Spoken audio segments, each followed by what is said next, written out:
Welcome to Frequency Matters, the RF Microwave Update series. I'm Pat Hindle, and I'm here with my co-host, Del Pearson. So we covered the July AI software and test-themed issue in our last annual Beach episode, so check that out if you haven't seen it.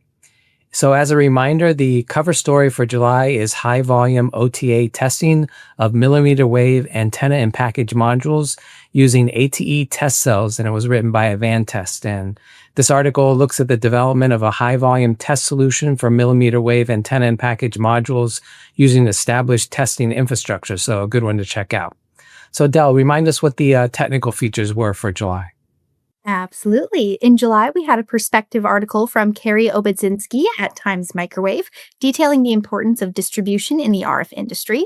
She mentions not only the support for high-volume needs, but also the flexibility and technical assistance that distributors can offer when developers need small quantities for R&D efforts. Then we also had an article from Keysight titled Reimagining Possibilities for Next-Generation Simulation in RF EDA. This article addresses the challenge of integrating RF simulators into modern workflows and teases at a development project taking place at Keysight to turn these possibilities into real solutions. So that should be exciting. And Pat, I heard you spoke with an expert on reconfigurable intelligent surfaces. Can you share some more? Yeah, so Reconfigurable Intelligent Surfaces, or RIS for short, it's been gaining a lot of attention recently and very interesting technology. So I talked with TMYTEK, who has developed several products at different frequencies. And I talked with the co-founder and vice president of the company, Ethan Lin, about this topic in an interview for this episode. So let's take a look at a clip from that now. The challenges we are facing with millimeter wave communication have been really the major driving force behind bringing RIS technology to this real world. So RIS evolved from research like meta services or other electromagnetic wave manipulation technologies. And now it offers some really an innovative solution to overcome wave communication challenges. As we move towards 6G, dynamic RIS is redefining how signals travel. With active control, each RIS element can precisely reflect, steer, or focus millimeter wave signals. Let's take a closer look. We set up a typical L-shaped corner reflection scenario. At the transmitter side, B-Box1 sends RF signals. The UD-Box 5G handles up conversion to millimeter wave, while the NIPXI VST system generates the signal. The signal hits the RIS, which is now in a 2x2 array mode, extending both range and coverage. It then reflects toward B-Box light, down converted again by the UD-Box 5G, and analyzed by the PXI VST. Here, we can clearly see the performance through real-time data. With WebTLK, we can combine RIS tiles into larger arrays based on distance and easily adjust the reflection angle. Now we switch to a 1x2 array.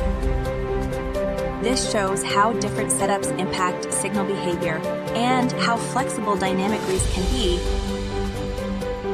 RIS offers hybrid band advantages, enabling seamless switching between FR1 and FR2 bands. With just one controller, users can easily reconfigure the system for different frequency ranges. Dynamic RIS unlocks a software-defined environment, enabling more efficient and controllable millimeter wave communication.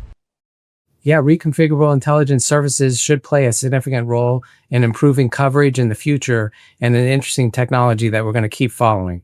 So turning to the news, Synopsys announced the completion of the acquisition of Ansys, which was a big one. And this transaction was announced back in January of 2024. And it combines leaders in the silicon design, IP, and simulation and analysis area to enable customers to rapidly innovate AI-powered products.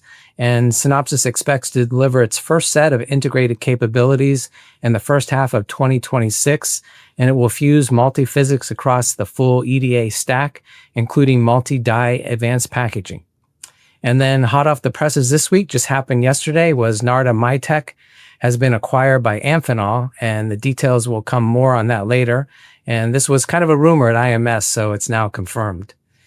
And then I also saw that 5G Americas announced the publication of the latest white paper, which was 5G Advanced Overview. And this explores the pivotal developments in the 3GPP release 18 through 20 and it outlines strategic path towards 6G. So the report offers a look at the 5G advanced and how that's reshaping wireless landscape with integrated AI capabilities, enhanced IoT scalability, energy efficient networks, and expanded service potential.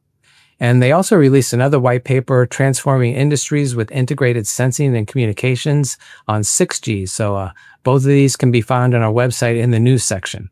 That's a lot of acquisitions taking place, and I have one to share as well, which is SES's acquisition of Intelsat. So with this acquisition, they have 120 satellites across 2 orbits, 90 in GEO and 30 MEOsats, and of course an extensive ground network as well.